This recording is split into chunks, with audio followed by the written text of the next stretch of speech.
Hey, Bird, remember back in 2013 when Shuhei Yoshida, the former president of Sony, said my take on the PlayStation 4 and Xbox One was so stupid? Well, guess what? Now it's my turn to get my revenge. And of course, you don't remember you were a porcelain bird and you weren't manufactured yet.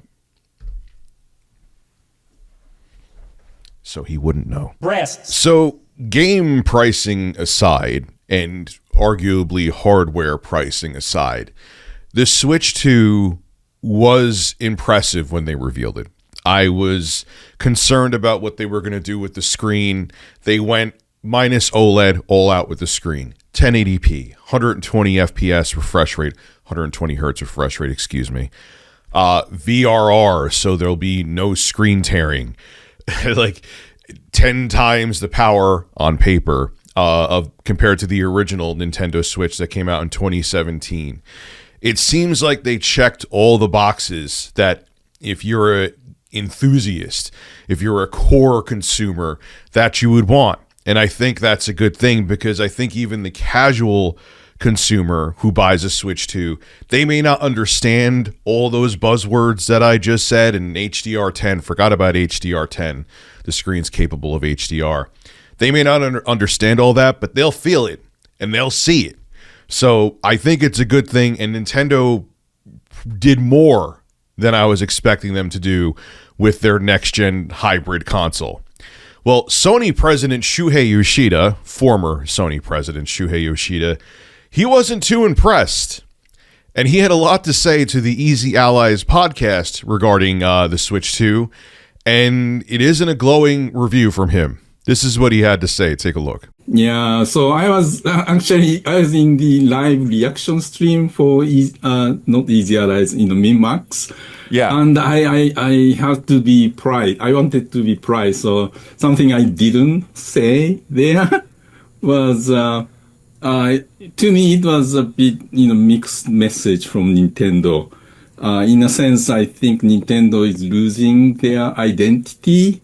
In my opinion, for me, they are always about creating some new experience, like designing hardware and games, together to create something that amazing, new experience. But Switch 2, as we all anticipated, is a better Switch, right? It's a larger screen, more powerful processor, higher resolution, 4K, 120 FPS. They even had a hardware person starting the stream, like other platforms do, right? And because it's a better Switch, the core premise of the whole Switch 2 is, we made things better. And that's something other companies have been doing all the time. And of course, it's more powerful Switch. So it's great if your gaming was only on Nintendo hardware. It's the first time for you to be able to play amazing games like, Elden Ring was the first time.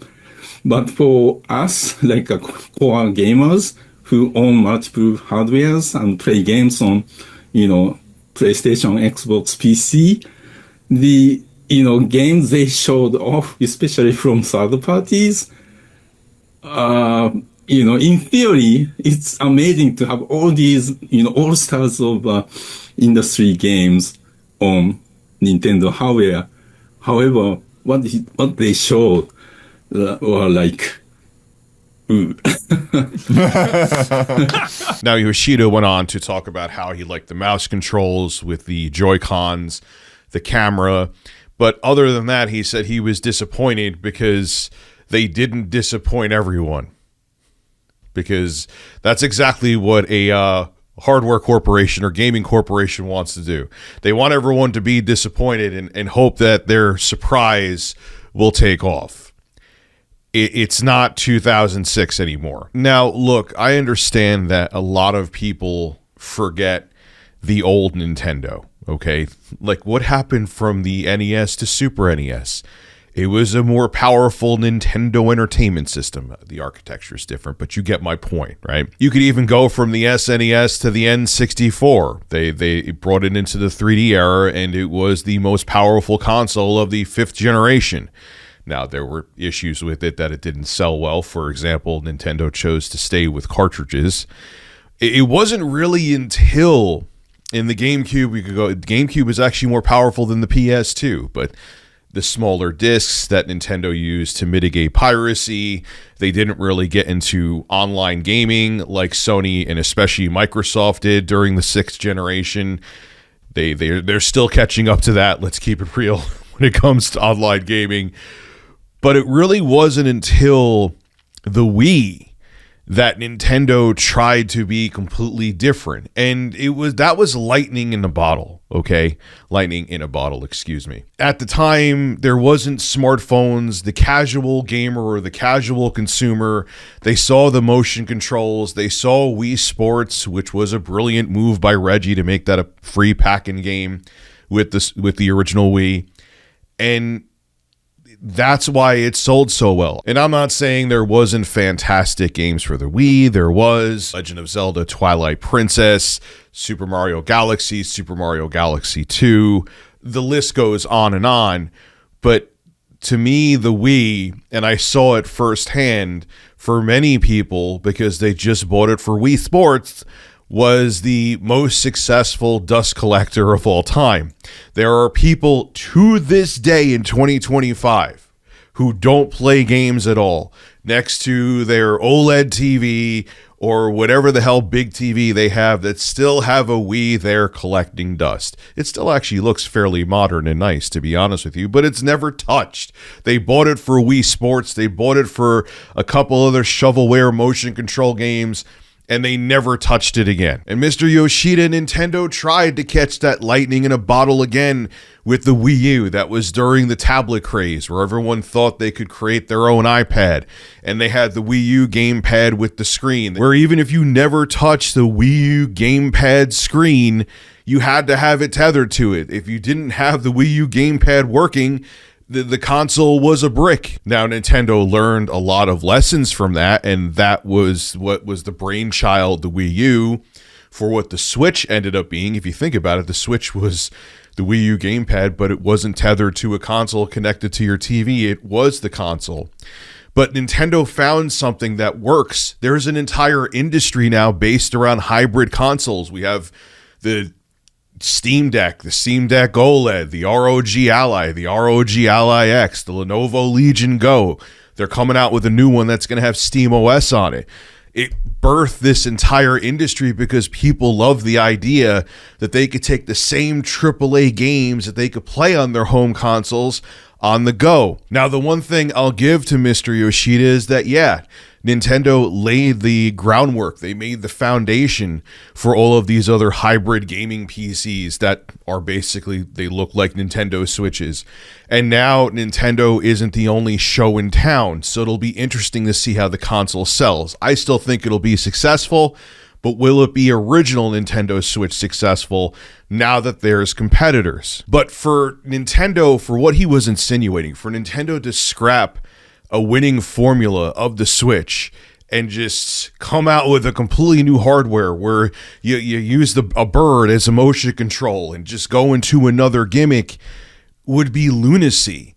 All people were asking for, the consumer that's going to buy the product was asking for, whether they're a casual, whether they're a diehard for Nintendo exclusives, or whether there's someone who just, they're not a diehard for Nintendo exclusives like me, but just want a more powerful Switch, was what Nintendo showed. A more powerful Switch. And to say that Nintendo's showcase of games was mad, which was another thing that he was heavily insinuating, it just boggled my mind. They showed off Mario Kart World. Not that I'm a big Mario Kart person, but that's a huge title to launch with. You have Donkey Kong Bonanza, which is coming out this summer, which looks absolutely amazing. You have Duskbloods, an exclusive for the Nintendo Switch 2 from Software, the people behind all of the Souls games, Bloodborne, Elden Ring, Dark Souls and Elden Ring is coming out for the Nintendo Switch too. And look, I get what he's saying. There's many devices right now that could play the third-party games that were shown there, like Cyberpunk 2077. You could actually play that on the Steam Deck. You could play Elden Ring on the Steam Deck. But to have a Nintendo console that could give you all those experiences in one place, that's like the Super Nintendo era to me. And that's a great time. And I'm glad that Nintendo pretty much listened to what all of the consumers were saying in terms of what they wanted from the hardware and put it into the Nintendo Switch too. So to have Shuhei Yoshida say, like, yeah, they should have just scrapped it and came out with something completely different with a gimmick, which is what he was pretty much insinuating, is going to use the phrase you used towards me back in the day on You Now, Mr. Yoshida, is so stupid. This is Rich Tomorrow, signing out. Make sure you click that sub button. You get to see more birds. Have a good one. Hey, if you watched the whole video, what the hell are you doing? You're not subbed yet? Click that sub button. I live stream here all the time. We have a good time. Make sure to become a subscriber. It's free. Click the button now and hit that bell too. Be a man.